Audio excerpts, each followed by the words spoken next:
Hello বন্ধুরা, দেখো শিলাবৃষ্টি সহ প্রচুর বৃষ্টি হচ্ছে, অনেক দিন পর হচ্ছে।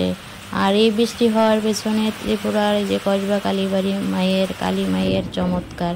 গত বছরও বৃষ্টি হওয়ার জন্য এখানকার যে পুরোহিত মশাই এবং লোকাল লোকেরা কসবা কালীবাড়ির মন্দিরে জল ঢেলেছিল। এবছরও গত বুধবার দিন 108 কলস জল দিঘি থেকে তুলে কসবা কালীবাড়ির মন্দিরে ঢেলেছে এবং পূজা অর্চনা করেছে যাতে করে বৃষ্টি হয়। আজ বৃহস্পতিবার, দেখো চমৎকার কি প্রচুর পরিমাণে বৃষ্টি, শিলাবৃষ্টি সহ বৃষ্টি হচ্ছে, দেখতেই পাচ্ছ। আর এই দাবদাহ গরমের হাত থেকে রক্ষা করার জন্য এই পুজোটা করা হয়েছে যাতে করে বৃষ্টি হয়, ত্রিপুরাবাসী রক্ষা পায়।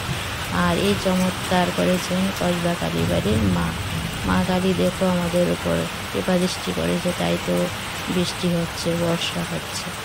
তো মাকে অনেক অনেক শতকোটি প্রণাম।